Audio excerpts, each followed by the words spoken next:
यं शैवासमुपासते शिव इति ब्रह्मेति वेदान्तिनो बौद्धा बुद्ध इति प्रमाणपटवः कर्तेति नैयायिकाः अर्हन्नित्यत जैन शासनरता कर्मीति मीमांसकाः सोऽयं वो विदधातु वाञ्छितफलं त्रैलोक्यनाथो विभो। ಸದಾವಕಾಲ ಸ್ಮರಣೀಯರಾದ ಮಹಾತ್ಮ ಜಗದ್ಗುರು ಸಿದ್ಧಾರೂಢ ಮಹಾಸ್ವಾಮಿಯನ್ನ ಷಣ್ಮುಖಾರೂಢ ಯತಿಗಳನ್ನ ಪರಮಾರಾಧ್ಯ ಶ್ರೀಮನ್ ನಿಜಗುಣ ಶಿವಯೋಗಿಗಳ ಷಟ್ಶಾಸ್ತ್ರಗಳಿಗೆ ಟೀಕಾ ತಾತ್ಪರ್ಯವನ್ನು ರಚಿಸಿ ನಾಡ ಸಂಚರಿಸಿ ಶಾಸ್ತ್ರವನ್ನು ಬೋಧಿಸಿ ಮುಮುಕ್ಷುಗಳನ್ನು ಉದ್ಧರಿಸಿದಂಥ ಆರೂಢ ಜ್ಯೋತಿ ಪೂಜ್ಯ ಅಜ್ಜನವರ ಪವಿತ್ರ ಪಾದಂಗಳನ್ನು ಪ್ರಾರ್ಥಿಸಿ ನಮ್ಮ ನಿಮ್ಮೆಲ್ಲರ ಪರಮಾರಾಧ್ಯ ಗುರುಗಳು ನಿರಂತರವಾಗಿ ಶಾಸ್ತ್ರ ಸ್ತೋತ್ರಗಳನ್ನು ಕಲಿಸುವ ಮೂಲಕ ಭಕ್ತರ ಹೃದಯ ಮಂದಿರದ ದೇವರಾದ ಪೂಜ್ಯ ಗುರುಗಳವರ ಪವಿತ್ರ ಚರಣ ಕಮಲಗಳನ್ನು ಪ್ರಾರ್ಥಿಸಿ ಶ್ರಾವಣ ಮಾಸದ ನಿಮಿತ್ತವಾಗಿ ನಡೆದಿರುವ ಮೋಹ ಮುದ್ಗರ ಎಂಬ ಶಂಕರ ಭಗವತ್ಪಾದಾಚಾರ್ಯರ ಪವಿತ್ರ ಗ್ರಂಥವನ್ನು ಕುರಿತು ಚಿಂತನೆಯನ್ನ ಮಾಡ್ತಾ ಇದ್ದೇವೆ. ಈ ಪವಿತ್ರ ಚಿಂತನೆಯಲ್ಲಿ ಸಮಾವೇಶಗೊಂಡಿರುವಂಥ ಎಲ್ಲ ಶಿವಸ್ವರೂಪಿಗಳು ತಮ್ಮೆಲ್ಲರಿಗೂ ಶರಣು ಶರಣಾರ್ಥಿ. ಪ್ರತಿನಿತ್ಯದ ಪಾವನ ಪರಂಪರೆಯಂತೆ ಪ್ರಾರ್ಥನಾ ರೂಪದ 5 ಶ್ಲೋಕಗಳನ್ನು ಪಠಿಸುವ ಮೂಲಕ ಚಿಂತನದಲ್ಲಿ ಪ್ರವೇಶ ಮಾಡೋಣ. ಭಜ ಗೋವಿಂದಂ ಭಜ ಗೋವಿಂದಂ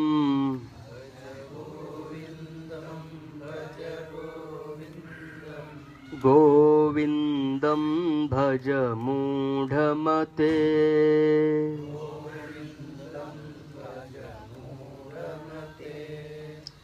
ಸಂಪ್ರಾಪ್ತೆ ಸನ್ನಿಹಿತೆ ಕಾಲೇ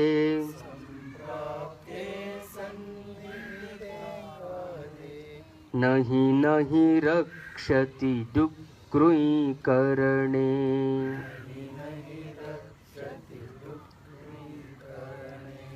मूढजहीहि धनागमतृष्णाम्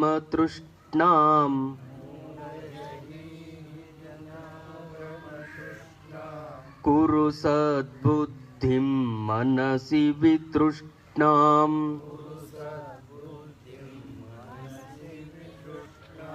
यल्लभसे निज कर्मोपातम्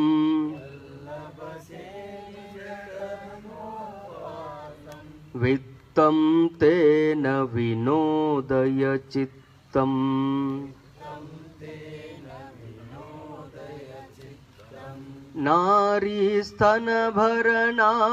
नारीस्तनभरणाभिदेशम्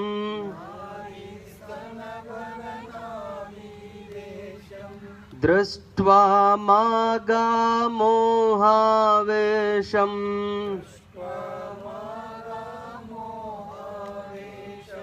एतन्मां सवसादिविकारम्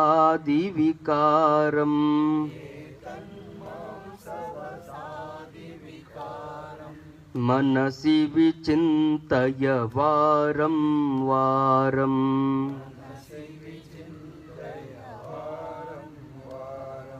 नलिनीदलगत जलमतितरलम्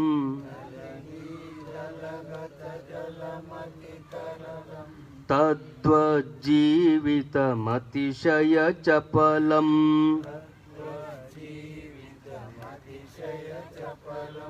विद्युव्याद्यभिमानग्रस्तम्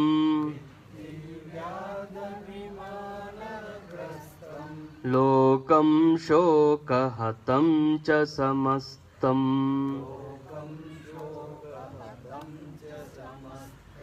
ಯಾವದ್ವಿತ್ತೋಪಾರ್ಜನ ಸಕ್ತಃ ತಾವನ್ನಿಜ ಪರಿವಾರೋ ರಕ್ತಃ ಪಶ್ಚಾಜ್ಜೀವತಿ ಜರ್ಜರ ದೇಹೇ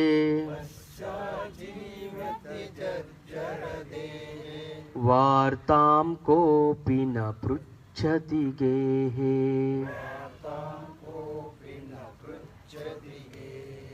ಭಜ ಗೋವಿಂದಂ ಭಜ ಗೋವಿಂದಂ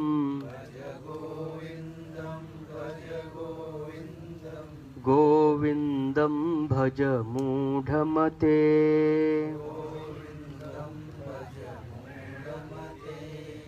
ಗೋವಿಂದಂ ಭಜ ಮೂಢಮತೆ.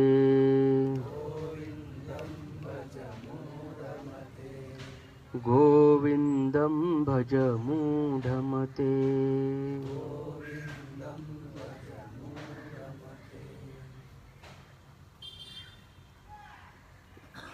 ಶ್ರೀಮದ್ ಶಂಕರ ಭಗವತ್ಪಾದರು ಗೋವಿಂದಂ ಭಜ ಮೂಢಮತೆ, ಮೂಢಮತೆ ಗೋವಿಂದಂ ಭಜ, ಗೋವಿಂದನ ಧ್ಯಾನವನ್ನ ಮಾಡು, ಪರಮಾತ್ಮನ ಧ್ಯಾನವನ್ನ ಎಂದೂ ಮರಿಬೇಡ. ಎಲ್ಲಕ್ಕೂ ಕಾರಣನವನು. ನಮ್ಮ ಎಲ್ಲ ಭೋಗ ಭಾಗ್ಯಗಳಿಗೆ ಕಾರಣ ಪರಮಾತ್ಮ. ಆ ಕಾರಣದಿಂದ ಎಲ್ಲೇ ಇದ್ರೂ ಹೇಗೆ ಇದ್ರೂ ಪರಮಾತ್ಮನ ಧ್ಯಾನವನ್ನ ಯಾರೂ ಮರೆಯಬಾರದು. ಶಂಕರ ಭಗವತ್ಪಾದರ ಈ ಗೀತೆ ಏನಿದೆಯಲ್ಲ, ಜ್ಞಾನೋತ್ತರ ಭಕ್ತಿ ಇದು. ಬಹುತರವಾಗಿ ಶಂಕರ ಭಗವತ್ಪಾದರಂತೆ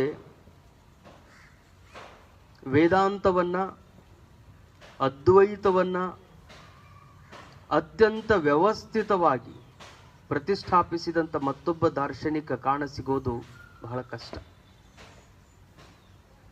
ಭಗವದ್ಗೀತೆಗೆ, ಉಪನಿಷತ್ತುಗಳಿಗೆ, ಬ್ರಹ್ಮಸೂತ್ರಕ್ಕೆ, ಪ್ರಸ್ಥಾನತ್ರಯಗಳಿಗೆ ಅಂಥದ್ದೊಂದು ಅದ್ವೈತ ಪರ ಭಾಷೆಯನ್ನು ರಚಿಸುವ ಮೂಲಕ ದೇವನೊಬ್ಬನೇ ಅನ್ನೋದನ್ನ ಸಾಧಿಸಿ ಸಿದ್ಧಿ ಮಾಡಿ ತೋರಿಸಿದಂಥವರು.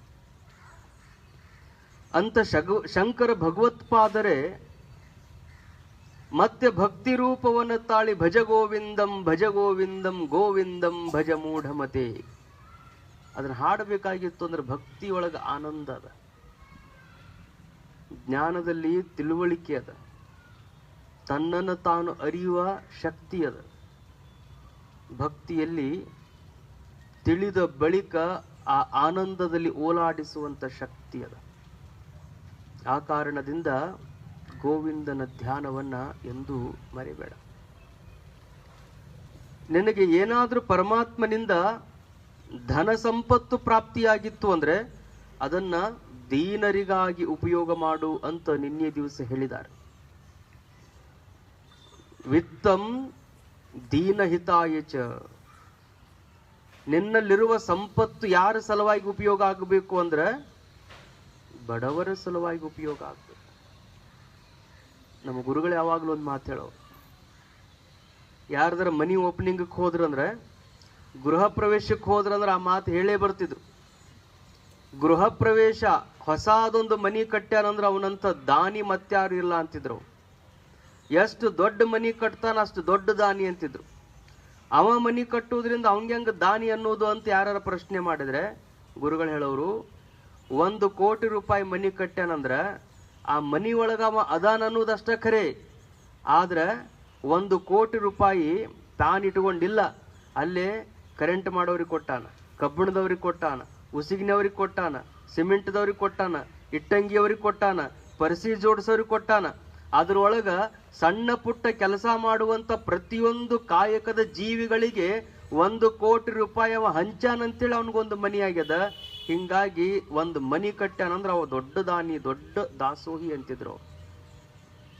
ತನ್ನ ಸ್ವಂತಕ್ಕೆ ಕಟ್ಕೊಂಡ್ರು ಸಹಿತ 4 ಮಂದಿಗೆ ಅದು ಉಪಯೋಗ ಆಗ್ತದೆ. ಭಗವಂತ ಕೊಟ್ಟ ವಿತ್ತವನ್ನ ಬಡವರಿಗಾಗಿ ಉಪಯೋಗ ಮಾಡೋದು ಅಂದ್ರೆ ಸದ್ವಿನಿಯೋಗ ಮಾಡೋದು. ಎಲ್ಲಿ ಅದನ್ನು ಕೊಡೋದ್ರಿಂದ ಆನಂದ ಆಗ್ತದಲ್ಲ, ಪರಮಾತ್ಮನಿಗೆ ಆನಂದ ಆಗ್ತದಂತ. ಕಾರಣ ಏನು ಅಂದ್ರೆ, ಬಡತನವನ್ನು ಕೊಟ್ಟು ದಾನಿಗಳಲ್ಲಿ ಕರುಣೆಯನ್ನು ತುಂಬಿದಂಥವನೇ ಪರಮಾತ್ಮ. ಅದು ಲಕ್ಷ್ಯ ಇರ್ಬೇಕು ನಮಗೆ. ಬಡತನವನ್ನು ಕೊಟ್ಟು ದಾನಿಗಳಲ್ಲಿ ಕರುಣೆಯನ್ನು ತುಂಬಿದಂಥ, ಅವರಿಗೆ ಇವ್ರಿಗೆ ಇಲ್ಲದಂಗ ಮಾಡಿರ್ತಾನ, ಇದ್ದವರಿಗೆ ಕೊಡು ಮನಸ್ಸು ಕೊಟ್ಟಿರ್ತಾನ. ಇವ್ರಿಗೆ ಇಲ್ಲದಂಗ ಮಾಡಿ ಕೊಡೋರಿಗೆ ಕೊಡು ಮನಸ್ಸು ಕೊಟ್ಟಿರ್ತಾನ. ಅಂದ ಬಳಿಕ ಇಲ್ಲಿ ಇವರ ಕರ್ಮದ ಫಲವನ್ನು ಇವರಿಗೆ ನೀಡ್ತಾ ದಾನಿಗಳಲ್ಲಿ ತಾನು ಕರುಣಾ ಭಾವವನ್ನು ಸೃಷ್ಟಿಸುವ ಮೂಲಕ ಇವರನ್ನೂ ಪರೆಯುವಂತ ಮಹಾದಾಸೋಹಿ ಪರಮಾತ್ಮನಾದ ಕಾರಣದಿಂದ ಆತನ ಧ್ಯಾನವನ್ನ ಎಡಬಿಡದೆ ನಾವು ಮಾಡ್ತಾನೆ ಇರ್ಬೇಕು. ಆತನ ಧ್ಯಾನದಿಂದ ನಾವೆಂದೂ ವಂಚಿತರಾಗಬಾರ್ದು. ಅವ ಕೊಟ್ಟು ಮರೆತಿರ್ತಾನ, ನಾವು ತಗೊಂಡು ಅವನು ಮರೆತ್ರ ಅದು ತುಂಬಿದ ಹರವಿಯ ಕಲ್ಲು ಕೊಂಡಂತೆ. ಬಸವಣ್ಣವ್ರು ಹೇಳ್ತಾರೆ, ಹರನೀವ ಕಾಲಕ್ಕೆ ಸಿರಿಯು ಬೆನ್ನಲಿ ಬರ್ಕು, ಹರಿದ ಹೆದ್ದೊರೆಯು ಕೆರೆ ತುಂಬಿದಂತಯ್ಯ, ಅರಸು ಪರಿವಾರ ಕೈವಾರ ನೋಡಯ್ಯ, ನೆರೆಯದ ವಸ್ತು ನೆರೆವುದು ನೋಡಯ್ಯ, ಪರಮ ನಿರಂಜನನ ತಾ ಮರೆವ ಕಾಲಕ್ಕೆ ತುಂಬಿದ ಹರವಿಯ ಕಲ್ಲು ಕೊಂಡಂತೆ ಕೂಡಲ ಸಂಗಮ ದೇವ. ಪರಮಾತ್ಮ ಮನಸ್ಸು ಮಾಡಿ ಶಿಷ್ಯನಿಗೆ ಕೊಡಬೇಕು, ಈ ಭಕ್ತನಿಗೆ ನಾನು ಕೊಡಬೇಕು ಅಂತ ಆಶೀರ್ವಾದ ಮಾಡಿದಂದ್ರ ಏನೇನು ಕೊರತೆ ಆಗಂಗಿಲ್ಲ. ಎಲ್ಲಿಂದ ಬರ್ತೈತೋ ಅವನಿಗೆ ಗೊತ್ತಿಲ್ಲ, ಹೆಂಗ ಬಂದು ಅವನ ಕಡೆಗೆ ಅದು ಕೂಡ್ತೈತೋ ಗೊತ್ತಿಲ್ಲ. ಹರನು ಈವ ಕಾಲಕ್ಕೆ ಸಿರಿಯು ಬೆನ್ನಲಿ ಬರ್ಕು. ನೀ ಬ್ಯಾಡ್ ಅಂತ ಮುಂದೆ ಓಡಿ ಹೋದ್ರು ನಿನ್ನ ಬೆನ್ನ ಹತ್ತಿ ಬರುತ್ತಂತ. ಪರಮಾತ್ಮ ಕೃಪಾ ಮಾಡ್ಬೇಕಷ್ಟ. ಅದು ಅರಸು ಪರಿವಾರ ಕೈವಾರ. ನೀನ್ ಯಾವುದೂ ಬೇಡ, ವೈಭವ ಬೇಡ, ಅಭೋಗ ಏನು ಬೇಡ ಅಂದ್ರೂ ತಾನೇ ಬೆನ್ನ ಹತ್ತಿ ಬರ್ತದೆ. ಎಲ್ಲ ತಾನೇ ಬೆನ್ನ ಹತ್ತಿ ಬರ್ತದೆ. ನೆರೆಯದ ವಸ್ತು ನೆರೆವುದು. ಎಷ್ಟೋ ದಿನಗಳಿಂದ ಹಿಂಡದೆ ಇರುವಂತ, ಹಯನನ್ನ ಕೊಡದೇ ಇರುವಂತ ಬರಡಾದ ಗಿಡ, ಬಂಜೆಯಾದ ಆಕಳು ಸಹಿತ ತಾನು ಈವಂಗಾಗ್ತದೆ. ಒಣಗಿ ಹೋದಂತ ಮರವು ಕೊನರುವಂತಾಗ್ತದೆ. ಅದು ಸಹಿತ ಚಿಗಿತದೆ. ಅವನ ಕೃಪಾ ಇತ್ತು ಅಂದ್ರೆ ಯಾವುದು ಅಸಾಧ್ಯ ಅಂತದಲ್ಲ, ಅವನ ಕೃಪಾ ಇತ್ತು ಅಂದ್ರೆ ಅದೆಲ್ಲ ಸಾಧ್ಯ ಆಗ್ತದೆ. ತಾನ ಸಾಧ್ಯ ನಡೆದೈತ್ ಬಿಡು, ನನ್ನ ಅದೃಷ್ಟಕ್ಕೆ ಅದು ಬರಾಕತ್ತೈತಿ, ನಾ ಮಾಡ್ದೆಲ್ಲ ಆಗೈತಿ ಅಂತ ಏನ್ರ ಜೀವ ತಿಳ್ಕೊಂಡು ಯಾವನ ಆಶೀರ್ವಾದದಿಂದ ಅದು ಬರಾಕತ್ತಿತ್ತು ಅವನನ್ನ ಮರತ ಅಂದ್ರ ಪರಮ ನಿರಂಜನನನು ತಾ ಮರೆವ ಕಾಲಕ್ಕೆ, ಯಾವಾಗ ನೀನು ಅವನನ್ನ ಮರಿತೀಯಲ್ಲ, ತುಂಬಿದ ಹರವಿಗೆ ಕಲ್ಲು ಕೊಂಡಂತೆ. ಅಮೃತದ ಬಿಂದಿಗೆಯನ್ನು ತುಂಬಿಟ್ಟುಕೊಂಡಿದೆ ಮನ್ಯಾಗ, ಅದೃಷ್ಟದ ಬಿಂದಿಗೆ, ಅಮೃತ ತುಂಬ್ಯದ ಅದ್ರೊಳಗೆ. ಕೊರತೆ ಆಗದೆ ಇರುವಂತ ಬಿಂದಿಗೆನ ಮನ್ಯಾಗ ತುಂಬಿಟ್ಟುಕೊಂಡು ಮೂರ್ಖತನದಿಂದ ಏನ್ ಮಾಡಿದಂಗ ಕಲ್ಲು ತಂದು ಆ ಒಂದು ಹರ್ವಿಗೆ ಒಗದಂಗ. ಹೊರಗಿನ ಕಲ್ಲು ತಂದು ಹರ್ವಿಗೆ ಒಗದ್ರೆ ಹೆಂಗ ಸೋರಿ ಹೋಗ್ಬಿಡ್ತದಲ್ಲ, ಹಂಗ ಪರಮಾತ್ಮ ಅನ್ನುವಂಥವನ ವಿಸ್ಮರಣೆ ಆಯ್ತು ಅಂದ್ರೆ, ಪರಮಾತ್ಮನ ಮರೆಯುವಿಕೆ ಅನ್ನುವ ಕಲ್ಲು ತುಂಬಿದ ಹರಿವಿಗೆ ಬಿತ್ತು ಅಂದ್ರೆ ಹೆಂಗ ಸೋರಿ ಹೋಗ್ತೈತೆ ಅನ್ನೋದ ಗೊತ್ತಾಗಂಗಿಲ್ಲ. ಅದಕ್ಕ ಭಗವಂತ ಕೊಟ್ಟು ಮರೆತಾಗ ಯಾವಾಗಲೂ ಅವನನ್ನ ನಾವು ನೆನಪಿಟ್ಟುಕೊಂಡು ನಿರಂತರವಾಗಿ ದೀನರಿಗಾಗಿ, ಬಡವರಿಗಾಗಿ, ಉಪಯೋಗ ಉಳ್ಳವರಿಗಾಗಿ ಅದನ್ನ ನೀಡುತ್ತಾ ಇದ್ರೆ ಮತ್ತೆ ಪರಮಾತ್ಮ ತನ್ನಿಂದ ತಾನೇ ನಮಗೆ ಕೊಡ್ತಿರ್ತಾನೆ. ಹಂಗ ಇರ್ತದ. ಕೆರೆಗೆ ಕೋಡಿ ಇರ್ತಾವಲ್ಲ, ಕೋಡಿ. ರೈತರು ಎಷ್ಟು ಜಾಂಡ್ರು ಅಂದ್ರೆ, ಊರಾಗ ಒಂದು ಕೆರೆ ಕಟ್ಟಿದ್ರೆ ಅಂದ್ರೆ ಎಲ್ಲಾ ನೀರು ಬಂದು ನಮ್ಮ ಊರಿಗೆ ನಿಂದಿರ್ಲಿ ಅಂತ ಅದನ್ನ ಎಲ್ಲಿ ಹೋಗ್ಲಾರ್ದಂಗೆ ಬಿಟ್ಟಿರಂಗಿಲ್ಲ ಅವ್ರು. ಒಂದು ಹಂತದ ಕೆರಿದು ಅದು ತುಂಬಿತು ಅಂದ ತಕ್ಷಣ ತಾನ ನೀರು, ಹೆಚ್ಚಿನ ನೀರು ಏನಾಗ್ಬೇಕು, ಮತ್ತೊಂದು ಕಡೆ ಹರಿದು ಹೋದ್ರ ಕೆರೆ ಏನಾಕಿರದ ಸುರಕ್ಷಿತವಾಗಿರ್ತದೆ. ಹಿಂದಿನಿಂದ ನೀರಿನ ಒತ್ತಡದಿಂದ ಅದು ನೀರು ಬರ್ತಿರ್ತೈತಿ, ಮುಂದ ನೀರು ಹರಿದು ಹೊಕ್ಕಿರ್ತದೆ. ಊರಾಗ ಕೆರೆ ನಾವು ನೋಡಿಲ್ಲ ಅಂದ್ರೆ ಡ್ಯಾಮ್ ನೋಡಿದ್ರೆ ಗೊತ್ತಾಕದ್. ನಮ್ ಡ್ಯಾಮಿಗೆ ಹಿಂದಿನಿಂದ ನೀರು ಬಂದಂಗ ಮುಂದೆ ಏನ್ ಮಾಡ್ತಾರ ಅವ್ರು, ಗೇಟ್ ತೆಗಿತಾರ. ಗೇಟ್ ತೆಗದ್ರು ಅಂದ್ರ ಮುಂದೂ ನೀರು ಹೊಕ್ಕದ, ಹಿಂದಿನಿಂದ ನೀರು ಮತ್ತೆ ಅಷ್ಟು ಬಂದು ತಾನು ನಿಲ್ತದ. ಹಿಂದ್ ಬಂದಿದ್ದ ನೀರೆಲ್ಲ ನಮ್ಗ ಇರ್ಲಿ, ಮುಂದಿನವ್ರಿಗೆ ಬಿಡೋದ ಬೇಡ ಅಂತ ನಾವ್ ಹಿಡ್ಕೊಂಡ್ ನಿಂತ್ರ ನೋಡ್ತದೆ ಎಲ್ಲಿವರೆಗೂ ನಿಂದಿರ್ತದೆ. ಹಿಂದಿದ್ದು ಊರುಗಳನ್ನು ಮುಣಗಿಸ್ತದ. ಇನ್ನೂ ಶಕ್ತಿಯುತವಾತಂದ್ರೆ ಡ್ಯಾಮಿನ ಮ್ಯಾಲ ಬರ್ತದ, ಇದ್ದ ಡ್ಯಾಮ್ ಅನ್ನು ಕಿತ್ತು ಒಡೆದು ಮುಂದಕ್ಕೆ ಹೋಗ್ತದೆ. ಇದನ್ನ ನಾವು ಲೋಕದೊಳಗ ನೋಡ್ತೀವಿ. ಇದ್ದದ್ದೆಲ್ಲ ನನ್ನ ಹತ್ರನ ಬಂದು ಬೀಳ್ಲಿ ಅನ್ನೋ ಭಾವನೆ ಬಂತು ಅಂದ್ರೆ ಪರಮಾತ್ಮನ ನೋಡ್ತಾನೆ, ಇಂದು ಕೊಡ್ತಾನ ನಾಳೆ ಕೊಡ್ತಾನ, ಹಿಂಗಂತ ಕಾದು ಎಂದು ಕೈ ಬಿಡುವುದಿಲ್ಲ ಅಂತ ಗೊತ್ತಾಗ್ತದಲ್ಲ. ಸಮೂಲಂಚ ವಿನಶ್ಯತಿ, ಮೂಲ ಸಮೇತವಾಗಿನೇ ಅದು ನಾಶವಾಗಿ ಹೋಗಿಬಿಡ್ತದೆ. ಅದಕ್ಕೆ ಪರಮಾತ್ಮ ನೀಡಿದ್ದರಲ್ಲಿ ನೀನು ದೇವ ಕಾರ್ಯಕ್ಕಾಗಿ, ಉತ್ತಮ ಕೆಲಸಗಳಿಗಾಗಿ ನಿರಂತರವಾಗಿ ನೀನು ನೀಡಿದಂಗೆಲ್ಲ ಅವನು ನೀಡ್ಕೊಂತಾನೆ ಇರ್ತಾನೆ. ನೀನು ಕೊಟ್ಟಂಗೆಲ್ಲ ಅವ ಕೊಟ್ಕೊಂತಾನೆ ಇರ್ತಾನೆ. ನಾನು ಕೊಟ್ಟಿದ್ದು ಕಡಿಮೆ ಆಯ್ತೇನೋ ಅಂತ ಭಗವಂತಗೆ ಅನಿಸ್ತಂಗೆಲ್ಲ ಆಶೀರ್ವಾದ ಮಾಡೇ ಮಾಡ್ತಿರ್ತಾನೆ. ಅದಕ್ಕೆ ಅವನನ್ನ ಮಹಾದಾನಿ ಅಂತಾರೆ. ಮಹಾದಾನಿ ಅಂದ್ರೆ ಯಾರು? ಪರಮಾತ್ಮ. ನಾವೆಲ್ಲ ದಾನಿಗಳು. ನಾವು ಸಣ್ಣ ಪುಟ್ಟ ಕೊಡೋರು. ನಮ್ಮ ಕಡೆಯಿಂದ ಗಾಳಿ ಕೊಡೋಕ್ಕಾಗಂಗಿಲ್ಲ. ಗಾಳಿ ಯಾರು ನಿರ್ಮಾಣ ಮಾಡೋಕ್ಕಾಗ್ತದ? ನೀರು ಯಾರು ನಾವು ನಿರ್ಮಾಣ ಮಾಡೋಕ್ಕಾಗ್ತದ? ಒಂದು ಹಿಡಿ ಮಣ್ಣನ್ನು ಇಷ್ಟೆಲ್ಲ ವಿಜ್ಞಾನಿಗಳು ಎಲ್ಲರೂ ಕೂಡಿ ಒಂದು ಹಿಡಿ ಮಣ್ಣನ್ನು ಯಾರು ತಯಾರು ಮಾಡೋಕ್ಕಾಗ್ಯದ? ಅಂಗೈಯೊಳಗೆ ಯಾರಿಗಾರ ಜೋಳ ಬೆಳೆಯೋಕ್ಕಾಗ್ಯದ? ನಮ್ಗೆ ಅಜೋರದವನವ್ರು ಎಷ್ಟು ಮುಂದುವರೆದೇನೋ ಖರೆ. ಮತ್ತು ಜೋಳ ಬೆಳಿಬೇಕಾದ್ರೆ ಭೂಮಿಗನ ಬೀಜ ಬಿತ್ತಬೇಕು ಹೊರತು ಅಂಗೈಯೊಳಗೆ ಹಿಡ್ಕೊಂಡು ನಿಂತ್ರಿ ಎಂದು ಹುಟ್ಟುದಿಲ್ಲ ಅಂತಿದ್ರು. ಅವ ಕೊಟ್ಟಾನ, ಅವ ಮಹಾದಾನಿ ಅದಾನ. ಬೆಂಕಿ ಕೊಟ್ಟಾವವ, ನೀರು ಕೊಟ್ಟಾವವ, ಗಾಳಿ ಕೊಟ್ಟಾವವ, ಇರಾಕ್ ಆಕಾಶ ಕೊಟ್ಟಾವವ, ಉಸಿರಾಡುವುದಕ್ಕೆ ಗಾಳಿ ಕೊಟ್ಟಾವವ. ಯಾರು ಎಲ್ಲರಿಗೂ ಬೇಕಾಗಿರುವಂತದ್ದನ್ನು ಕೊಟ್ಟಿರ್ತಾರ ಅವರಿಗೆ ಮಹಾದಾನಿಗಳು ಅಂತಾರ. ಎಲ್ಲರಿಗೂ ಮುಟ್ಟಬೇಕು. ಎಲ್ಲರಿಗೂ ಮುಟ್ಟಿದ್ರ ಮಹಾದಾನಿ. ಎಲ್ಲರಿಗೂ ಮುಟ್ಟಬೇಕು. ಸಿದ್ಧಾರೂಢ ಅಜ್ಜನ ಹತ್ರ ಮುದುಕಿ ಬಂದ್ಲಂತ. ಭಾಳ ಇಲ್ಲ ಆಕಿ ಕಡೆಗೆ, ಭಾಳ ಇಲ್ಲ. ತನ್ನ ಸಲುವಾಗಿ ಮುಸುರಿ ಗಿಸ್ರಿ ತಿಕ್ಕಿ ತಾನು ದುಡಿದಿಟ್ಟಿರುವಂತ ಒಂದೇ ₹1, ಸುಮಾರು 1924-25ನೇ ಇಸ್ವಿ ಒಳಗೆ ಸಿದ್ಧಾರೂಢ ಮಠದ ಜಾತ್ರೆ ಅಂದ್ರೆ ಬಹಳ ದೊಡ್ಡ ಜಾತ್ರೆ, ಶಿವರಾತ್ರಿಯ ಜಾತ್ರೆ. ಊರಿಂದ ಪಟ್ಟಿ ತಂದು ಮಠಕ್ಕೆ ಎಲ್ಲರೂ ಕೊಡೋರು. ಹೀಗಾಗಿ ಆ ಮುದುಕಿಗೂ ಕೊಡಬೇಕು ಅಂತ ಇಚ್ಛಾ. ಉಳ್ಳವರೆಲ್ಲ ಭಾಳ ಕೊಡ್ತಿದ್ರು, ಇಲ್ಲದೇ ಇರುವಂತ ಹೆಣ್ಮಗಳು. ಆದ್ರೆ ಇಲ್ಲ ಅನ್ನುವಂಥ ಪ್ರಶ್ನೆನೇ ಇಲ್ಲ. ಬಡತನ ಇದ್ರೂ ಚಿಂತಿಲ್ಲ, ಇನ್ನೊಬ್ಬರ ಮನೆಯ ಮುಸುರಿ ತಿಕ್ಕಿಯನ್ನಾಕಿ ಬದುಕ್ತಿದ್ರೂ ಚಿಂತಿಲ್ಲ. ನಿಸ್ವಾರ್ಥ ಭಾವದಿಂದ ಕೊಡಬೇಕು ಅನ್ನುವಂಥ ಗುಣದಿಂದ ವರ್ಷಗಟ್ಲೆ ಆಕಿ ದುಡಿದು ₹1 ಕೂಡಿಸಿಟ್ಟಿದ್ಲಂತ. ಜಾತ್ರೆ ಸಮಯಕ್ಕೆ ಅದನ್ನು ತಂದು ಅಜ್ಜನ ಮುಂದಿಟ್ಟು ಬೇಡಿದ್ಲಂತ್ಯಪ್ಪ, ಬಡಿವಿ, ಭಾಳ ದಿವಸದಿಂದ ದುಡಿದು ಇದನ್ನಷ್ಟು ಕೂಡಿಟ್ಟೀನಿ, ಈ ಶಿವರಾತ್ರಿ ಜಾತ್ರೆಗೆ ಬಂದವರಿಗೆಲ್ಲ ಆಗ್ಬೇಕು ನೋಡಪ್ಪ ಇದು ಅಂತ. ಜಾತ್ರೆಗೆ ಬಂದವರಿಗೆಲ್ಲ ₹1 ಎಲ್ಲರಿಗೆ ಆಗ್ಬೇಕಂತ. ಅಜ್ಜ ವಿಚಾರ ಮಾಡಿದ, ಶ್ರಮ ಆಯ್ತವ, ನೀನು ದುಡಿದಿದ್ದದ ₹1 ಅಂದ್ರೆ ನಿನ್ನ ಬದುಕಿಗೆ ಬಹಳ ದೊಡ್ಡದು. ₹1 ನೀನು ಕೂಡಿ ಇಟ್ಕೊಂಡೆ ಅಂದ್ರೆ ನೀನು ಮತ್ತೆ ವರ್ಷಾನ್ಗಟ್ಲೆ ಅದ್ರೊಳಗೆ ಜೀವನ ನಡೆಸ್ಬೋದು. ಅಂಥ ಕಾಲ ಅದು. ಬಡವರ ಬದುಕು ₹1 ನಡೆಯುವಂಥ ಕಾಲ. ಅದರಿಂದ ನಿನ್ನ ಬದುಕು ನಡೆಯುವಂಥದ್ದು ನಿನ್ನ ಸರ್ವಸ್ವನ ತಂದು ಕೊಟ್ಟಿ ಅಂದ ಬಳಿಕ ಏನು ಚಿಂತೆ ಮಾಡಬೇಡ, ಇದನ್ನೆಲ್ಲರಿಗೆ ಮುಟ್ಸೂನ್ ಅಂತೇಳಿ ಸ್ವತಃ ಸಿದ್ಧಾರೂಢರೇ ಅವರು ಅವರಿಗೆ ಕೋತಂಬರಿ ತಂದ್ರಂತ ಹೋಗಿ. ₹1 ತಂದ್ರೆ ಅದು ಅವಾಗ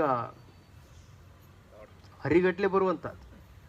ಹರಿಗಟ್ಲೆ ಕೋತಂಬರಿ ಬಂದ್ರೆ ಇಡೀ ಶಿವರಾತ್ರಿ ಒಳಗೆ ನಡೆದ 3 ದಿವಸ ದಾಸೋಹದ ತುಂಬ ಯಾವಾಗ ಸಾರು ಮಾಡ್ತಿದ್ರು, ಸಾರನೆಗೆಲ್ಲ ಕೋತಂಬರಿ ಹಾಕಿದಾಗ ಪ್ರಸಾದ ಸ್ವೀಕಾರ ಮಾಡಿದ ಭಕ್ತರೆಲ್ಲ ಅಂತಿದ್ರಂತ, ಎಲ್ಲಿಂದ ತಂದಿರ್ಬೇಕು ಈ ಕೋತಂಬರಿನ, ಎಷ್ಟು ಇದ್ರ ವಾಸನೆ ಅದ, ಎಷ್ಟು ಘಮ ಅದ. ಇಡೀ ಬಂದವರೆಲ್ಲ ಕೋತಂಬರಿ ಸುದ್ದಿನ ಮಾತಾಡೋರಂತ. ಉಂಡವರೆಲ್ಲ ಅದನ್ನ ಮಾತಾಡಿದಾಗ ಮುದುಕಿಗೆ ಇಷ್ಟ ಆನಂದ ಆಯ್ತಂತ.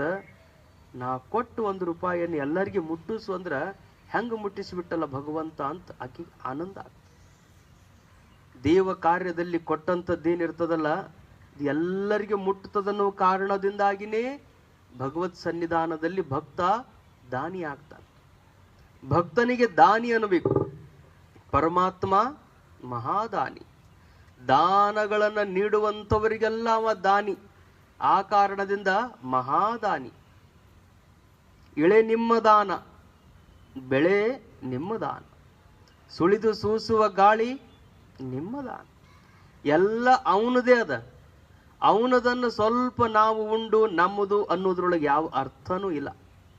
ಆ ಕಾರಣದಿಂದ ಪರಮಾತ್ಮನದನ್ನು ಪರಮಾತ್ಮನಿಗೆ ಸಮರ್ಪಿಸಬೇಕು ಅನ್ನುವಂಥ ಭಾವದೊಂದಿಗೆ ವಿತ್ತಂ ದೀನಹಿತಾಯ ಚ. ಇದ್ದಿರುವಂಥ ಹಣ ಎಲ್ಲ ಏನದ ದೀನರಿಗಾಗಿ ಅದು ಸಮರ್ಪಿತವಾಗಬೇಕು. ಹೀಗೆ ಸಮರ್ಪಿತವಾದಾಗ ಆತನಲ್ಲಿ ಆನಂದ ತನ್ನಿಂದ ತಾನೇ ನೆಲೆಸ್ತದೆ. ಸಾಧಕ ಆನಂದದಿಂದ ಇರುವುದಕ್ಕೆ ಏನೇನು ಬೇಕು ಅದೆಲ್ಲವನ್ನ ಶಂಕರ ಭಗವತ್ಪಾದರು ವಿಸ್ತಾರವಾಗಿ ತಿಳಿಸ್ತಾ ಹೋಗ್ತಿದ್ದಾರೆ. ಸುಖತಃ ಕ್ರಿಯತೆ ರಾಮಾಭೋಗ ಪಶ್ಚಾದಂತ ಶರೀರೇ ರೋಗ. ಯದ್ಯಪಿ ಲೋಕೆ ಮರಣಂ ಶರಣಂ ತದಪಿ ನ ಮುಂಚತಿ ಪಾಪಾಚರಣಂ. ಇಷ್ಟಾದ್ರೂ ಅವ್ರಿಗೆ ಆಶ್ಚರ್ಯ ಆಗ್ಯದ. ಇಷ್ಟೆಲ್ಲ ತಿಳುವಳಿಕೆಯನ್ನು ಲೋಕದ ಜನತೆಗೆ ಅವರು ಉಪದೇಶ ಮಾಡಿದ್ರು ಸಹಿತ ಯದ್ಯಪಿ ಲೋಕೆ ಮರಣಂ ಶರಣಂ, ಇಷ್ಟೆಲ್ಲ ತಿಳ್ಕೊಳ್ಳುವ ಸಾಧನಗಳು ಇದ್ದಾಗ್ಯೂ ಸಹಿತ ಎಲ್ಲ ಜೀವಿಗಳು ಮರಣಕ್ಕನೆ ಶರಣಕ್ಕಾರಲ್ಲಪ್ಪ ಅಂತ ಚಿಂತೆ ಅವರಿಗೆ. ಮರಣವನ್ನ ಹೊಂದಬಾರದು. ಮರಣ ಹೊಂದಬಾರದು ಅಂದ್ರೆ ಯಾವಾಗಲೂ ಇರಬೇಕು. ಯಾವಾಗಲೂ ಇರಬೇಕು ಅಂದ್ರೆ ಯಾವಾಗಲೂ ಇರುವಂಥದ್ದನ್ನ ತಿಳಿಬೇಕು. ಮರಣ ಶರೀರಕ್ಕದ, ಮರಣ ಶರೀರಕ್ಕದ. ಆದ್ರೆ ಈ ಶರೀರದೊಳಗೆ ಚೈತನ್ಯ ರೂಪದಿಂದ ಯಾವಾಗಲೂ ತುಂಬಿಕೊಂಡಂತ ಆತ್ಮನಿಗೆ ಎಂದೂ ಮರಣ ತಾನು ಘಟಿಸದು. ಅದೆಂದೂ ಮರಣಕ್ಕೆ ಭಾಜನವಾಗಿರುವಂಥದ್ದಲ್ಲ. ಆ ಕಾರಣದಿಂದ ಮರಣಕ್ಕೆ ನೀವು ಶರಣರಾಗದೆ ಮರಣವನ್ನ ಜಯಿಸುವಂತ ಮೃತ್ಯುಂಜಯರು ನೀವು ಆಗ್ಬೇಕು ಅಂತ ಭಗವತ್ಪಾದರ ಆಶಯ. ಅಂತ ಮರಣ ಸಮೀಪಕ್ಕೆ ಬಂದರೂ ಸಹಿತ ಎಚ್ಚರ ಆಗದ ಜೀವ ತದಪಿ ನ ಮುಂಚತಿ ಪಾಪಾಚರಣಂ. ಪಾಪಾಚರಣ ಅಂದ್ರೆ ಕೊಲೆ ಮಾಡ್ತಾರ ಹಂಗ ಹಿಂಗ ಅಂತಲ್ಲ. ಪಾಪಾಚರಣ ಅಂದ್ರೆ ಯಾವುದು ಮುಕ್ತಿಗೆ ಯೋಗ್ಯವಲ್ಲದ ಆಚರಣವೋ ಅದೆಲ್ಲವೂ ಪಾಪಾಚರಣವೇ.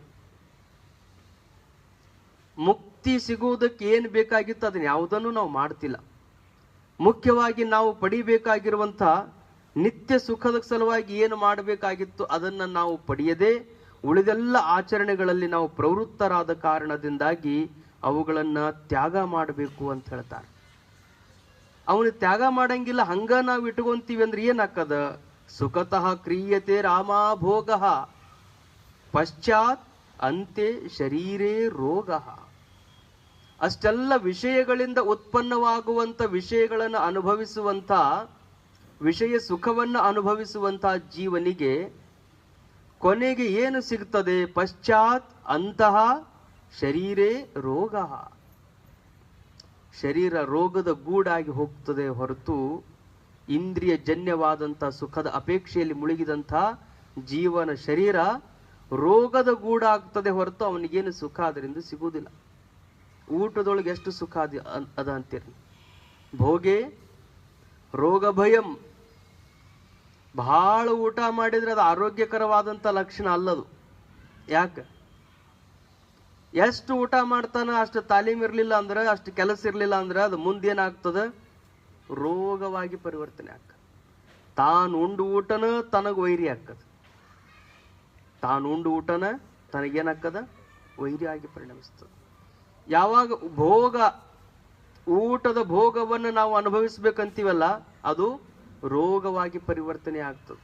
ಬರೀ ಒಂದು ನಾಲಿಗೆ ರಸದ ಭೋಗಕ್ಕಾಗಿ ಮನುಷ್ಯ ತಾನು ಅದನ್ನು ಅಳವಡಿಸಿಕೊಂಡಾಗ ಅವ ರೋಗದ ಗೂಡಾಗ್ತಾನ ಅಂದ ಬಳಿಕ ಆ ವಿಷಯಗಳಿಗೆ ಶಬ್ದ, ಸ್ಪರ್ಶ, ರೂಪ, ರಸ, ಗಂಧ ಇವು ಎಲ್ಲವುಗಳು ಏನು ವಿಷಯಗಳದಾವ ಆ ವಿಷಯಗಳನ್ನು ಅನುಭವಿಸುವಂಥ ಇಂದ್ರಿಯಗಳು ಅದಾವ.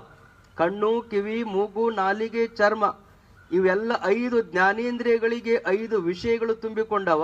ಯಾವಾಗಲೂ ಜೀವ ಏನು ಮಾಡ್ತಾನಂದ್ರೆ ವಿಷಯಗಳತ್ತನೇ ತಾನು ಮುಖ ಮಾಡಿ ಅದನ್ನ ಬೆನ್ನು ಹತ್ಕೊಂಡು ಹೋಗಿರ್ತಾನ. ಅದನ್ನ ಬೆನ್ನು ಹತ್ಕೊಂಡು ಹೋಗಿರ್ತಾನ. ಬೆನ್ನು ಹತ್ಕೊಂಡು ಹೋಗ್ತಾನೆ. ಜೀವನ ಗುಣಧರ್ಮ ಅದ. ಪಶುವಾನು ಪಶುಪತಿ ನೀನು. ಏನ್ ಮಾಡೋದು? ಜೀವನ ಗುಣಧರ್ಮ ಅದ. ಅದು ನೋಡಿದ ತಕ್ಷಣ ಹೋಗ್ಬೇಕು ಅನಿಸ್ತದ. ವಿಷಯವೆಂಬ ಹಸುರನೆನ್ನ ಮುಂದೆ ತಂದು ಪಸರಿಸಿದೆಯಯ್ಯ. ಪಶುವೇನು ಬಲ್ಲದು? ಹಸುರೆಂದೆಳೆಸುವುದು. ಹುಲ್ಲು ಬೆಳೆಸಿರಿ, ಬಹಳ ಚಲೋ ನೀರು ಹಾಕಿ ಗೊಬ್ಬರ ಹಾಕಿ ಹುಲ್ಲು ಬೆಳೆಸಿರಿ. ಹುಲ್ಲು ಬೆಳೆಸಿ ಅದರ ಹತ್ರ ಒಂದು ಆಕಳ ತಂದು ಬಿಟ್ಟು ಆಕಳಕ್ಕೆ ಏನು ಉಪದೇಶ ಮಾಡಕತ್ತೀರಿ? ಹುಲ್ಲು ತಿನ್ನಬೇಡ, ಹುಲ್ಲು ತಿನ್ನಬೇಡ. ಹುಲ್ಲು ಬೆಳೆಸಿ ಅದ್ರ ಮುಂದೆ ಆಕಳ ತಂದು ಬಿಟ್ಟು ಆಕಳಕ್ಕೆ ಹುಲ್ಲು ತಿನ್ಬೇಡ ಅಂದ್ರ ಕಟ್ಟಿದ ಗೂಟ ಕಿತ್ಕೊಂಡು ಹೋಗಿ ಅದ ಹುಲ್ಲು ತಿಂತದ. ಕಾರಣ ಏನು?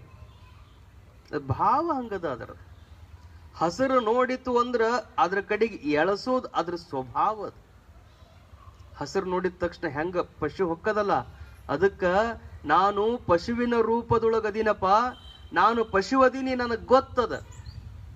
ನೀನ್ಯಾರು? ಪಶುಪತಿ. ಇಂಥ ಎಲ್ಲ ಜೀವರಿಗೆ ನೀನೇನದಿದಿ? ಪತಿ ಅದಿ, ಗಂಡ.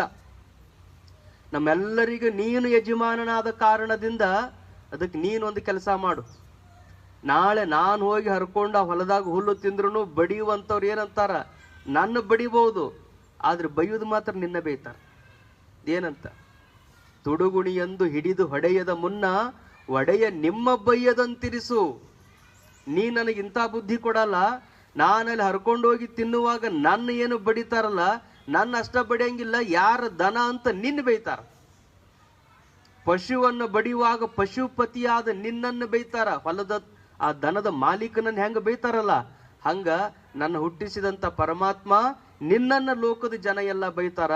ಅದಕ್ಕೆ ನಿನ್ನನ್ನ ಬೈಯದಂತ ಬುದ್ಧಿಯನ್ನ ನನ್ನೊಳಗಿರಿಸಿ ಸುಬುದ್ಧಿ ಎಂಬ ಉದಕವ ನೆರೆದು ನಿನ್ನ ನಾಮದ ಗೂಟಕ್ಕೆ ನನ್ನನ್ನ ಕಟ್ಟಿ ಯಾವಾಗಲೂ ಸಲುಹು ಅಂತ ಭಗವಂತನಲ್ಲಿ ಅವರು ಬೇಡಿಕೊಳ್ತಾರೆ. ಅದನ್ನ ಭಾರಿ ಕಷ್ಟ. ವಾಯೋರಿವ ಸುದುಷ್ಕರಂ ಪ್ರಮಾತಿ ಬಲವದೃಢಂ. ಅರ್ಜುನ ಹೇಳ್ತಾನೆ ಈ ಮಾತು. ಹಿಡಿಬೇಕಂತೀನಪ್ಪ, ಅಷ್ಟು ಸುಲಭ ಇಲ್ಲ. ಗಾಳಿ ಹಿಡ್ದಂಗಾಗಕತ್ತದ. ವಿಷಯಗಳಿಂದ ನಾನು ಮುಕ್ತ ಆಗಬೇಕು ಅಂತ ಒಳಗ ಮನಸ್ಸು ಐತಿ, ಆದ್ರೆ ವಿಷಯದಿಂದ ಮುಕ್ತನಾಗಬೇಕು ಅಂದ್ರೆ ಹೆಂಗ ಎಷ್ಟು ಕಷ್ಟ ಆಗ್ಯದಂದ್ರೆ, ಗಾಳಿ ಹಿಡಿಯುವುದು ಎಷ್ಟು ಕಷ್ಟದಲ್ಲ, ಇಲ್ಲೇ ಐತಿ ಖರೆ. ಅದ್ರೊಳಗ ಸುಖ ಇಲ್ಲ ಅನ್ನೋದು ಅನುಭವಕ್ಕೆ ಬರಾಕತ್ತೈತಿ ಖರೆ, ಆದ್ರೆ ಅದನ್ನ ಹಿಡಿಯುವುದು ಅಂದ್ರೆ ಗಾಳಿ ಹಿಡಿದಷ್ಟು ಕಷ್ಟ ಆಗಕತ್ತದ. ಆಗೋಲ್ತು. ಮನ್ಯಾಗ ಹುಡುಗ ನರೇಂದ್ರ ಬಾಗಿಲದ ಹೊರಗೆ ನಿಂತಿದ್ದ ಅಂತ. ಬಾಗಿಲದ ಹೊರಗೆ ನಿಂತಾಗ ಭುವನೇಶ್ವರಿ ತಾಯಿ ಒಳಗಿದ್ಲು. ಮಗ ಹೊರಗೆ ಹೋಗ್ಯಾನಂತ ಆಕಿ ಒಳಗಿನಿಂದ ಹೊರಗೆ ಬಂದ್ಲು. ಅಂಗಳದೊಳಗೆ ನಿಂತ್ಕೊಂಡಂತ ಮಗ ನೋಡ್ಕೋತ ನಿಂತಿದ್ದ. ಒಂದು 5 ಜನ ಪೊಲೀಸರು, 5 ಜನ ಪೊಲೀಸರು, ನಡು ಒಬ್ಬ ಕಳ್ಳ. ಆ ಕಳ್ಳನನ್ನು ಹಿಡ್ಕೊಂಡು 5 ಜನ ಅವ್ರು ಹೆಂಗ್ ಹೇಳ್ತಾರಲ್ಲ ಹಂಗ ಹೊಂಟಿದ್ದವ. ಅದನ್ನ ನೋಡ್ಕೋತ ನಿಂತಿತ್ತು ಹುಡುಗ. ತಾಯಿ ಹೊರಗೆ ನೋಡ್ಕೋತ ನಿಂತ ಹುಡುಗನನ್ನ ಹಗೂರ್ಕ ಕರ್ಕೊಂಡು ಒಳಗೆ ಬರ್ತಾಳ. ಒಳಗೆ ಬಂದಾಕೆ ದೇವರ ಕೋಲಿ ಮೇಲಿದ್ದಂಥ ಕೃಷ್ಣ ಪರಮಾತ್ಮ ರಥವನ್ನ ಹಿಡಿದು 5 ಕುದುರೆಗಳನ್ನು ನಡೆಸುತ್ತಿರುವಂತ ಚಿತ್ರ ತೋರಿಸ್ತಾಳ.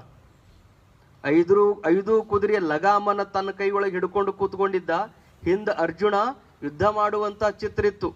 5 ಕುದುರೆಯ ಲಗಾಮು ಯಾರ ಕೃಷ್ಣನ ಕೈ ಒಳಗಿತ್ತು ಆ ಚಿತ್ರ ತೋರಿಸ್ತಾಳ. ಹುಡುಗನಿಗೆ ಹೊರಗಿಂದು ಒಳಗಿಂದು ಗೊತ್ತಾಕದ. ಹೊರಗನು 5 ಜನ, ನಡು ಒಬ್ಬವ, ಅವ್ರುಟ್ರು ಕೂಡಿ ಅವನ್ ಹಿಡ್ಕೊಂಡು ಹೊಂಟಿದ್ರು. ಇಲ್ಲಿ ಒಳಗಿನ ಚಿತ್ರದೊಳಗ 5 ಕುದುರೆ ಅದಾವ, ಒಬ್ಬ ಹಿಡ್ಕೊಂಡು ಕೂತಾನ, ಎಷ್ಟು ನಕ್ಕೋತ ಕೂತಾನ. ಏನಿದು ಹಿಂಗಂದ್ರ ಅಂತ ತಾಯಿಯನ್ನು ಕೇಳಿದಾಗ ತಾಯಿ ಹೇಳ್ತಾಳ, ಯಾರು ಶಬ್ದ ಸ್ಪರ್ಶ ರೂಪರಸ ಅನ್ನುವಂಥ ವಿಷಯಗಳಿಗೆ ಬಲಿ ಆಕಾರಲ್ಲ, ಅವರು ಉಷ್ಟ್ರು ಕೂಡಿ ಹೆಂಗ ಕಳ್ಳನನ್ನ ಪೊಲೀಸರು ಹಿಡ್ಕೊಂಡು ಹೊಂಟಿದ್ರು ಹಂಗ ಹಿಡ್ಕೊಂಡು ಹೋಗ್ತಾರಪ್ಪ. ನೀನು ವಿಷಯಗಳಿಗೆ ಬಲಿ ಆದ್ರ ಆ ವಿಷಯಗಳನ್ನ ನಿನ್ನ ಅಧೀನದೊಳಗೆ ನೀನು ಹಿಡ್ಕೊಂಡು ಕೂತಿ ಅಂದ್ರ ಕೃಷ್ಣನ ಫೋಟೋ ಹೆಂಗ ಮನೆಯಾಗಿಟ್ಟು ಪೂಜಾ ಮಾಡ್ತಾರ ಹಂಗ ನಿನ್ನ ಪೂಜೆ ಎಲ್ಲಾ ಕಡೆಗೆ ನಡೀತದಂತ ತಾಯಿ ಬಾಲ್ಯದೊಳಗನೇ ವಿವೇಕಾನಂದನಿಗೆ ಹೇಳ್ತಾ. ಆ ಬಾಲಕ ನರೇಂದ್ರ ಬಾಲಕನೇ ಮುಂದೆ ವಿವೇಕಾನಂದನ ಆಗ್ತಾನೆ. ಯಾರಿಗೆ ಅಂಥ ವಿಷಯಗಳಲ್ಲಿ ನಿರಾಸಕ್ತಿ, ಅದು ಬರುವುದು ಅಷ್ಟು ಸುಲಭವಾದದ್ದಲ್ಲ, ಕಷ್ಟ ಅದ. ಇಲ್ಲೇ ಮಧುರ ಚನ್ನರು ಅಂತ ಬಹಳ ದೊಡ್ಡ ಸಾಹಿತಿ, ಆತ್ಮಸಖ, ಬಹಳ ದೊಡ್ಡವರ ಚಿಂತನ ಗ್ರಂಥ ಮಧುರ ಚನ್ನರು. ಅರವಿಂದರ ಶಿಷ್ಯರು, ಈಗ ಅಲ್ಲೊಬ್ರು ಇಲ್ಲೊಬ್ರು ಅಂತ ಅರವಿಂದರ ಶಿಷ್ಯರು ಸಿಗ್ತಾರೆ. ಮಾತೆಯವರ ಬೋಧೆಯನ್ನು ಅತ್ಯಂತ ಆನಂದದಿಂದ ಪರಿಪಾಲಿಸ್ತಿದ್ದಂಥವ್ರು. ಅರವಿಂದರ ಪ್ರತಿಯೊಂದು ವಾಕ್ಯಗಳನ್ನ ಮಧುರ ಚನ್ನರು ಅಷ್ಟು ಪ್ರಾಮಾಣಿಕವಾಗಿ ಪರಿಪಾಲನೆಯನ್ನು ಮಾಡ್ತಿದ್ರು. ಅವರು ತಮ್ಮ ಬದುಕಿನೊಳಗೆ ಹೇಳ್ತಾರೆ, ನಾನು ಸಾಧನಾ ಮಾಡಬೇಕು ಅಂತ ಸುಮಾರು ವರ್ಷಗಳಿಂದ ಪ್ರಯತ್ನ ಪಟ್ಟರು ನನ್ನ ಬದುಕಿನ 50 ವರ್ಷಗಳವರೆಗೆ ನಾನು ಸಾಧನೆಯಲ್ಲಿ ತೊಡಗಿದ್ರು ಮಧ್ಯದಲ್ಲಿ ನಾನು ಎಡುತ್ತನೇ ಬಂದಿದ್ದೇನೆ ಅಂತ. ಅಂಥ ಅಪ್ರತಿಮ ಸಾಧಕ. ವಿಷಯಗಳಿಂದ ದೂರ ಉಳಿಬೇಕು ಅಂತ ನಿರಂತರ ಪ್ರಯತ್ನ ಮಾಡಿದ್ರು. ಎಷ್ಟು ಪ್ರಯತ್ನ ಮಾಡಿದ್ರು 2 ವರ್ಷಕ್ಕೆ 3 ವರ್ಷಕ್ಕೆ ಒಮ್ಮೆರ ಸೋಲವ್ರ ಅಂತ. 2 ವರ್ಷ 3 ವರ್ಷಗಳಿಗೆ ಒಮ್ಮೆ ಇಂದ್ರಿಯಗಳಿಗೆ ಅವ್ರು ಬಲಿನೇ ಆಗ್ತಿದ್ರು. ಮತ್ತೆ ಎಚ್ಚರ ಆಗ್ತಿದ್ರು, ಮತ್ತೆ ಸಾಧನ, ಮತ್ತೆ 2-3 ವರ್ಷ ಹೋಗ್ತಿತ್ತು. ಪರಮಾತ್ಮ ಯಾರು ತಪ್ಪಿದ್ರೂ ಚಿಂತೆ ಇಲ್ಲ, ಸಾಧನಾ ಮಾರ್ಗದೊಳಗಿರ್ತಾರಲ್ಲ ಅವರಿಗೆ ಪರಮಾತ್ಮ ಕೈ ಹಿಡಿದು ಎತ್ತಿಕೊಳ್ತಾರೆ. ಸಾಧನಾ ಮಾಡಬೇಕು ಅನ್ನೋ ಉತ್ಕಟ ಇಚ್ಛೆ ಇರಬೇಕು. ತಪ್ತೀನಿ ಅನ್ನೋದು ಬಹಳ ದೊಡ್ಡದಲ್ಲ. ತಪ್ಪು ಎಲ್ಲರಿಗೂ ಸಹಜವಾಗಿ ಘಟಿಸುವಂತಹದ್ದು. ಅದನ್ನ ಒಪ್ಪಿಕೊಂಡು ನಿರಂತರವಾಗಿ ಸಾಧನಾ ಕ್ರಮದಲ್ಲಿ ಮುನ್ನಡೆಯುವಂತಹದ್ದನ್ನೇ ಸಾಧಕನ ಬಹುಮುಖ್ಯವಾಗಿರುವ ಕರ್ತವ್ಯ ಅಂತ ಅವರು ತಮ್ಮ ದಿನಚರಿಯೊಳಗೆ ಬರೀತಾರೆ. ಅದನ್ನ ಸುಲಭ ಸಾಧ್ಯವಾದದ್ದಲ್ಲ. ವಿದ್ವಾಂಸಮಪಿ ಕರ್ಷತಿ, ಎಲ್ಲ ತಿಳಿದವರನ್ನು ಅದು ಆ ನಮ್ಮನೆ ಗದ್ಲಕ್ಕೆ ಕೆಡುತ್ತೆ. ಅಷ್ಟು ಶಕ್ತಿ ಅದಂತ ಪರಮಾತ್ಮನೇ ಆ ಮಾತು ಹೇಳ್ತಾನ. ನೀ ಹೇಳೋ ಮಾತು ಖರೆ ಅದ. ಅರ್ಜುನನಿಗೆ ವಾಯೋರಿವ ಸುದುಷ್ಕರಂ, ಅರ್ಜುನ ನೀ ಹೇಳೋ ಮಾತು ಅಷ್ಟು ಖರೆ ಅದ. ನಿಮಿಷಾರ್ಧ ಸಹಿತಿರಿಸಬಾರದೀ ಮನವ, ಹಂಗ ಎಳ್ಕೊಂಡು ಹೋಗುವಂತ ಮನಸ್ಸನ್ನ ಬಹಳ ಹೊತ್ತಲ್ಲ. ಧರೆಯನು ಅಂಗುಲಿಯ ಕೊನೆಯೋಳು ಆಣಲಹುದು. ಎಷ್ಟು ಕಠಿಣವಾದಂತ ಕೆಲಸ. ಧರೆಯನು ಅಜಿನದಂತೆ ಸುರುಳಲಹುದು. ಇಡೀ ಭೂಮಿನ ನೀನೇನ್ರ ವಿಚಾರ ಮಾಡಿ ಚಾಪಿ ಸುತ್ತಿಟ್ಟಂಗ ಸುತ್ತಿಟ್ಟು ಬಿಡು ಅಂದ್ರ ಬಹಳ ಸರಳದ ಕೆಲಸ ಅಂತಾರೆ ನಿಜಗುಣ ಶಿವಯೋಗಿಗಳು. ಧರೆಯನು ಅಜಿನದಂತೆ ಸುರುಳಲು ಅಹುದು. ಆಗಂಗಿಲ್ಲ. ಭೂಮಿ ಹಂಗ ಚಾಪಿ ಸುತ್ತಿಟ್ಟಂಗೆ ಇಡಕ್ ಬರ್ತದ, ಆಗುದಿಲ್ಲ. ಆದ್ರೂ ಪ್ರಯತ್ನ ಮಾಡಿದ್ರ, ಏನೋ ಪ್ರಯತ್ನ ಮಾಡಿ ತಪ ಮಾಡಿ ಅದನ್ನ ಸುತ್ತಿಡು ಅಂದ್ರೆ ಸುತ್ತಿಡೋದು ಸುಲಭದ ಕೆಲಸ ನನಗ. ಗಿರಿಯನು ಇಡೀ ಗುಡ್ಡನ ನಿನ್ನ ಕಿರುಬೆರಳಿನೊಳಗೆ ಎತ್ತಿ ಹಿಡಿದು ಬಿಡು ಅಂದ್ರ ಹನುಮಂತ ಹಿಡ್ಕೊಂಡು ಬಂದಂಗ ಅಗ್ದಿ ಪಟ್ನ ತಂದ ಬಿಡ್ಬೋದು. ಅಂತದ್ದು ಅದು ಸರಳದ ಕೆಲಸ. ಆದ್ರೆ ಸೈ ತಿರಿಸಬಾರದು ನಿಮಿಷಾರ್ಥವೀ ಮನವ. ಒಂದು ನಿಮಿಷ ಇದನ್ನ ನಿಲ್ಲಿಸುವುದು ಅಂದ್ರೆ ಅಷ್ಟು ಸುಲಭ ಸಾಧ್ಯವಾದದ್ದಲ್ಲಪ್ಪ. ಅದು ಒಂದರಿಂದ ಮಾತ್ರ ಸಾಧ್ಯ. ಅದು ಪರಮಾತ್ಮ ನಿನ್ನ ಕರುಣ ಆಗ್ಬೇಕು, ನಿನ್ನ ಅನುಗ್ರಹ ಆಗ್ಬೇಕು. ನೀನು ಕೃಪಾ ಮಾಡಿದಿ ಅಂದ್ರೆ, ಸದ್ಗುರುನಾಥನ ಕೃಪಾ ಆಯಿತು ಅಂದ್ರೆ ಆ ಎಲ್ಲ ವಿಷಯಗಳ ಏನು ಅನುರಾಗ ಇತ್ತೋ ಅದೆಲ್ಲವೂ ವಿರಾಗವಾಗಿ ಪರಿವರ್ತನೆ ಆಗ್ತದೆ. ಅನುರಾಗವೆಲ್ಲವೂ ವಿರಾಗವಾಗಿ ಪರಿವರ್ತನೆ ಆಗ್ತದೆ. ಸದ್ಗುರು ಶಿಷ್ಯ ಉದ್ಧಾರ ಆಗ್ಲಿ ಅಂತ ಮನಸ್ಸಿನೊಳಗೆ ಸಂಕಲ್ಪ ಮಾಡಿ ಆತನಿಗೆ ಆಶೀರ್ವಾದವನ್ನು ಮಾಡಬೇಕು. ಅಂದಾಗ ಆತನಿಗೆ ಅಂಥದ್ದೊಂದು ವಿಷಯಗಳ ವಿರಾಗ ಉತ್ಪನ್ನ ಆಗ್ತದೆ.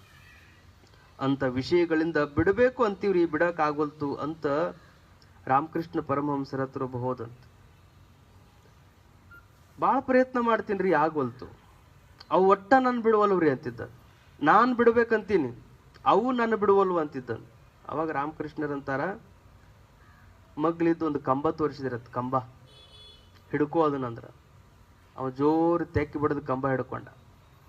ಕಂಬ ಹಿಡ್ಕೊಂಡ ತಕ್ಷಣ ರಾಮಕೃಷ್ಣರು ಕೇಳ್ತಾರ, ಕಂಬ ನಿನ್ನ ಬಿಡಬೇಕು ನೀ ಕಂಬ ಬಿಡಬೇಕು ಅಂದ್ರ ಅವ್ರು.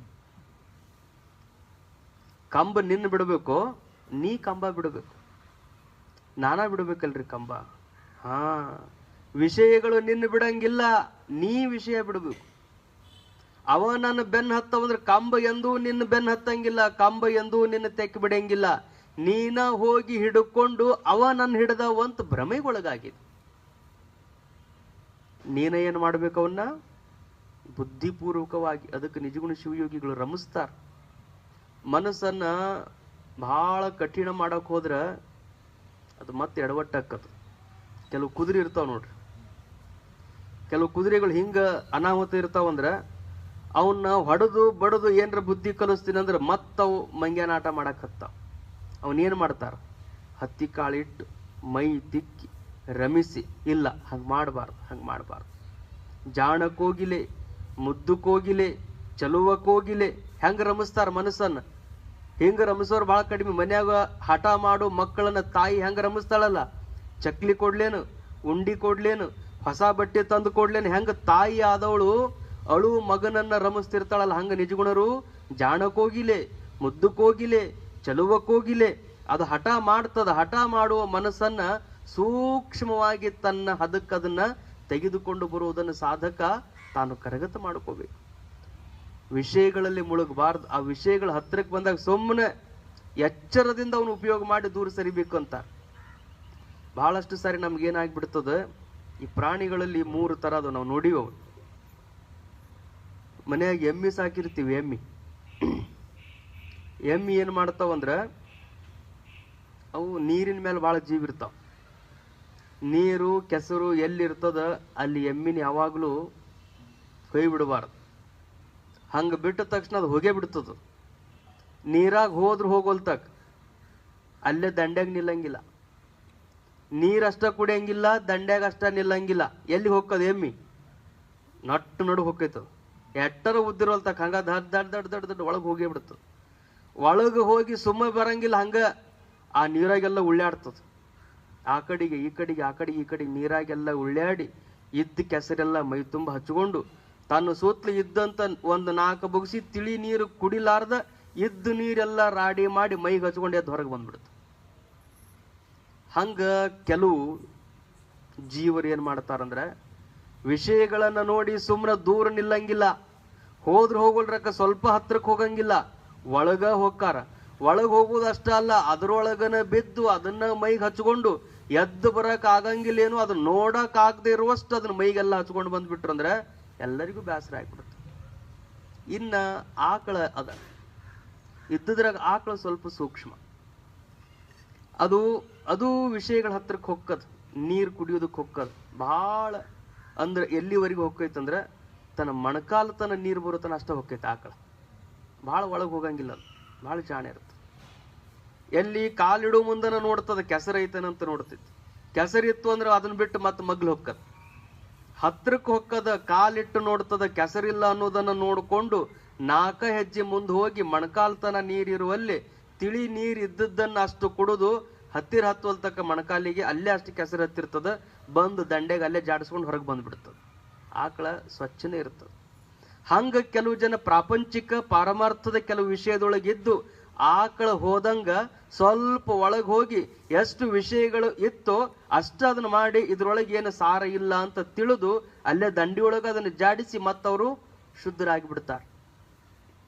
ಇನ್ನು ಎಲ್ಲದ್ರೊಳಗೂ ಬಹಳ ಸೂಕ್ಷ್ಮ ನೀರಿನ ಬಗ್ಗೆ ಅಂದ್ರೆ ಆಡು. ಅದು ಕೆರೆಗೆ ಹೋಗಿರ್ತದ. ಕೆರೆಗೆ ಹೋದ್ರು ನೀರನ್ನೋದು ಕುಡಿಯಂಗಿಲ್ಲ ಅಂತಲ್ಲ, ಅದಕ್ಕೂ ನೀರಡಿಕೆ ಹಾಕದ. ಅದು ನೀರು ಕುಡಿತದ. ಎಷ್ಟು ಸೂಕ್ಷ್ಮ ಕುಡಿತದಂದ್ರೆ ಬೇಕಾದಂಗೆ ಕೆಸರಿರೋಲ್ತಕ್ಕಲ್ಲಿ ಕೆಸರು ಇಲ್ಲದಲ್ಲೇನೆ ಕಾಲಿಡುತ್ತದ. ಅದು ಕಾಲು ಹೆಂಗಿಡ್ತದ, ಬಗ್ಗಿಸ್ತದ. ಮುಂದಿನ ಕಾಲನ್ನು ಬಗ್ಗಿಸಿ ಮೊಣಕಾಲ ಮೇಲೆ ನಿಲ್ತದ. ಅಗ್ದಿ ಸೂಕ್ಷ್ಮ ನಿಂತು ಮುಖ ಅಷ್ಟ ನೀರಾಗಿಟ್ಟು ನೀರು ಕುಡಿದು ಎಲ್ಲೂ ಕೆಸರು ಹಚ್ಕೊಳ್ಳಾರ್ದಲ್ಲಿ ಏನ್ ಮಾಡಿಬಿಡ್ತದೆ, ಅದು ಹೊರಗೆ ಬಂದ. ಹಾಗೆ ಮಹಾತ್ಮರೆಲ್ಲ ಹೆಂಗಿರ್ತಾರಂದ್ರೆ ಅಜರೂಪದಲ್ಲಿ ಇರ್ತಾರ. ಅವರು ಪ್ರಾರಬ್ಧ ವಶದಿಂದ ಏನೋ ಒಂದಿಷ್ಟು ವಿಷಯಾದಿಗಳ ಕಡೆಗೆ ಅವ್ರ ಮನಸ್ಸು ಹೋಗಿದ್ರು ಸಹಿತ ಅದನ್ನ ಪೂರ್ಣ ಮನಸ್ಸಿಗೆ ಹಚ್ಚಿಕೊಳ್ಳಾರ್ದನೆ ನಾನು ನಿತ್ಯ ಸಾಧಕನಾಗಬೇಕು ಅನ್ನೋ ಭಾವದಿಂದ ಅವುಗಳನ್ನು ಮುಟ್ಟಿಯೂ ಮುಟ್ಟದಂತೆ ಆತ ಸಾಧಕನಾಗಿ ಹೊರಹೊಮ್ಮಿಬಿಡ್ತಾನೆ. ಹಾಗೆ ಆ ವಿಷಯಗಳಿಗೆ ಬಲಿ ಆಗದೇ ಇರುವಂಥವರೇ ಇಲ್ಲ. ಎಲ್ಲರಿಗೂ ಅದು ಒಂದಲ್ಲ ಒಂದು ರೂಪದಲ್ಲಿ, ಬೇರೆ ಬೇರೆ ರೂಪಗಳಲ್ಲಿ ಅದು ತನ್ನ ಪ್ರಭಾವವನ್ನು ತಾನು ತೋರಿಸಿಯೇ ತೋರಿಸ್ತಿರ್ತದೆ. ಅಂತಹ ವಿಷಯಗಳಿಗೆ ಮನುಷ್ಯ ನಿರಂತರವಾಗಿ ಆ ವಿಷಯ ಸುಖದಲ್ಲಿನೇ ಸುಖತಃ ಕ್ರಿಯತೆ ರಾಮ ಭೋಗ. ಅಷ್ಟೆಲ್ಲ ನೀನು ಭೋಗಗಳನ್ನು ವಿಷಯಗಳಿಂದ ನೀನು ಪಡೆದರೂ ಸಹಿತ ಕೊನೆಗೆ ನಿನಗೆ ಸಿಗುವಂತದ್ದೇನು ದುಃಖವೇ. ವಿಷಯಗಳಿಂದ ಎಂದೂ ಪರಮಾನಂದ ಪ್ರಾಪ್ತಿಯಾಗಲಿಕ್ಕೆ ಸಾಧ್ಯ ಇಲ್ಲ. ಎಂಥದ್ದೇ ಐತಂದ್ರೂ ಆ ವಿಷಯದಿಂದ ನಮಗೆ ದುಃಖನ ಆಗ್ತದ ಹೊರತು ಅದು ಎಂದೂ ಆನಂದವನ್ನು ಕೊಡ್ಲಿಕ್ಕೆ ಸಾಧ್ಯ ಇಲ್ಲ. ಅದಕ್ಕೆ ಯದ್ಯಪಿ ಲೋಕೆ ಮರಣಂ ಶರಣಂ ಅಂತ ವಿಷಯಗಳಿಂದ ಇಷ್ಟು ದುಃಖ ಐತಿ ಅಂತ ತಿಳಿದ್ರೂ ಸಹಿತ ಲೋಕದ ಲೋಕರು ಅಂದ್ರೆ ಜನರು ಮತ್ತೇನ್ ಮಾಡ್ತಾರ, ವಿಷಯಗಳಿಂದ ಮರಣವನ್ನೇ ಅಪ್ಪುವ ಪ್ರಯತ್ನವನ್ನು ಮಾಡ್ತಾರೆ. ಹಾಗೆ ಮರಣವನ್ನು ಹೊಂದದೆ ಪಾಪಾಚರಣೆಗಳನ್ನು ಮಾಡದೆ ಮರಣವನ್ನ ಜಯಿಸುವಂತ ಮಹಾಜ್ಞಾನಿ ನೀನಾಗಬೇಕು ಅಂತ ಶಂಕರ ಭಗವತ್ಪಾದರ ಸದಾ ಮಹಾಶಯವಾದ ಕಾರಣದಿಂದ ನಮ್ಮ ಪೂಜ್ಯ ಗುರುಗಳವರು ಅಂತಹ ಮರಣವನ್ನು ಗೆಲ್ಲುವುದಕ್ಕೆ ಬೇಕಾಗಿರುವ ಎಲ್ಲ ಮಾರ್ಗಗಳನ್ನು ನಿರಂತರವಾಗಿ ಶಾಸ್ತ್ರದಲ್ಲಿ ಉಪದೇಶವನ್ನು ಕರುಣಿಸ್ತಾ ಬಂದಿದ್ದಾರೆ ಅನ್ನುವಂಥದ್ದು ಬಹಳ ಮಹತ್ವದ ಸಂಗತಿ. ನಾಳೆ ಬೆಳಿಗ್ಗೆಯಿಂದ ವಿಶೇಷವಾಗಿರುವಂಥ ಕಾರ್ಯಕ್ರಮಗಳು ಆರಂಭ ಆಗ್ತವೆ. ಈ ವರ್ಷ ನಮ್ಮೆಲ್ಲರ ಭಾಗ್ಯ ಅನ್ನಬೇಕು, 11 ದಿನಗಳ ಕಾಲ ಕಾರ್ಯಕ್ರಮ ಇರ್ತದೆ. ಶ್ರಾವಣ ಸಪ್ತಾಹ ಅಂತ ಅದಕ್ಕೆ ಹೆಸರಿದ್ರು 7 ದಿವಸ ಗುರುಗಳು ವಿಶೇಷ ಕಾರ್ಯಕ್ರಮಗಳನ್ನು ಮಾಡ್ತಿದ್ರು. ಈ ವರ್ಷ ನಮ್ಮ ಗುರುಗಳ ಪುಣ್ಯಾರಾಧನೆಯಿಂದನೇ ಮುಂದಿನ ಪಾಡ್ಯದವರೆಗೂ 11 ದಿವಸ ಆಗ್ತದೆ. 11 ದಿನಗಳ ಕಾಲ ನಿರಂತರವಾಗಿ ಕಾರ್ಯಕ್ರಮಗಳಿರ್ತವೆ. ನಾಡಿನ ಅನೇಕ ಜನ ಮಹಾತ್ಮರು ಬಂದಿರ್ತಾರೆ, ಅವರ ಕಡೆಯಿಂದನೂ ಶಾಸ್ತ್ರ ಚಿಂತನೆ ನಡೀತದೆ. ನಾವು ವಿಚಾರ ಮಾಡಿಕೊಂಡ ಹಾಗೆ ಬೆಳಗಿನ 6 ಗಂಟೆಗೆ ಜಪಯಜ್ಞ ಅದು ನಡೆಯುವಾಗ ಯಥಾ ರೀತಿ ನಡೀತದೆ. ಆಮೇಲೆ ನಾಷ್ಟ ಮಾಡಿದ ಬಳಿಕ ಹಳ್ಳಿ ಭಕ್ತರಲ್ಲಿ ಇಲ್ಲೇ ಕೆಲವು ಜನ ವಾಸ್ತವ್ಯ ಇರ್ತಾರೆ. ಮತ್ತು ಇದ ಊರಿನಿಂದ ಬರುವಂಥ ಕೆಲವು ಭಕ್ತರು ಅವರಿಗೆ 9:30 ಅಂದರೆ ನಾಷ್ಟ ಮುಗಿದ ಮೇಲೆ 9:30 ಅಥವಾ 10 ಗಂಟೆ, ನಾಳೆ ಬೆಳಿಗ್ಗೆ ಹೇಳ್ತೀನಿ ಟೈಮು, 10ರಿಂದ 11ರವರೆಗೂ 1 ತಾಸು ಪರಮಾರ್ಥ ಗೀತೆ. ಯಾರಿರ್ತಾರೆ ಸಾಧಕರು, ನಾವು ಮತ್ತು ಅನೇಕ ಜನ ಚಿಂತಕರು ಬಂದಾಗ ಅವರೆಲ್ಲರೂ ಕೂಡಿ 10ರಿಂದ 11ರವರೆಗೂ ಪರಮಾರ್ಥ ಗೀತೆಯನ್ನು ಬೆಳಗಿನ ಜಾವದಲ್ಲಿ ಶಾಸ್ತ್ರದ ವಿಷಯವಾಗಿರಿಸಿಕೊಂಡು ಮಾಡಿ, ಮತ್ತೆ 12ವರೆಯಿಂದ ಯಥಾ ಪ್ರಕಾರವಾಗಿ ಪಾದಪೂಜೆ ಆರಂಭ ಆಗ್ತದೆ. ಅದು ಮುಗಿದ ಮೇಲೆ ಮತ್ತೆ ಸಾಯಂಕಾಲ ಇದೇ ವೇದಿಕೆ ಮೇಲೆ ಭಜಗೋವಿಂದಂ ಚಿಂತನ ಯಥಾ ಪ್ರಕಾರ ಮುಂದುವರಿಯುತ್ತದೆ. ಆವಾಗ ನಮ್ಮ ಮಠದ ಅನೇಕ ಜನ ಸಾಧಕರು, ಪೂಜ್ಯ ಗುರುಗಳವರ ಆತ್ಮೀಯ ಶಿಷ್ಯ ಬಳಗ ಯಾರ್ಯಾರು ಅವತ್ತಿರ್ತಾರೆ ಅವರೆಲ್ಲರೂ 10 ನಿಮಿಷ 15 ನಿಮಿಷ ಹೀಗೆ ಪ್ರತಿನಿತ್ಯ ಚಿಂತನೆಗಳು ನಡೀತವೆ. 11 ದಿನಗಳವರೆಗೆ ನಿರಂತರವಾಗಿ ಈ ಕಾರ್ಯಕ್ರಮ ನಡೀತದೆ. ನಾಳೆ 11 ಗಂಟೆಗೆ ಪರವೂರಿನ ಬಹಳಷ್ಟು ಜನ ಭಕ್ತರು ಆಗಮಿಸ್ತಾರೆ. ಗುರುಗಳ ಕಿರೀಟ ಪೂಜಾ ಕಾರ್ಯಕ್ರಮ ಇರುತ್ತದೆ. ಕಿರೀಟ ಪೂಜೆ ಕಾರ್ಯಕ್ರಮದ ಎಲ್ಲ ವ್ಯವಸ್ಥೆಯನ್ನೂ ಮಾಡಿಕೊಳ್ಳಲಾಗಿದೆ. ಗುರುಗಳ ಆ ಕಿರೀಟ ಪೂಜೆ ಕಾರ್ಯಕ್ರಮದಲ್ಲೂ ಭಾಗಿಗಳಾಗ್ರಿ. ಅದಾದ ನಂತರ ಮಹಾಪ್ರಸಾದ, ಸಾಯಂಕಾಲ ಯಥಾ ಪ್ರಕಾರ ಕಾರ್ಯಕ್ರಮಗಳು. ಮಾರನೇ ದಿವಸದಿಂದ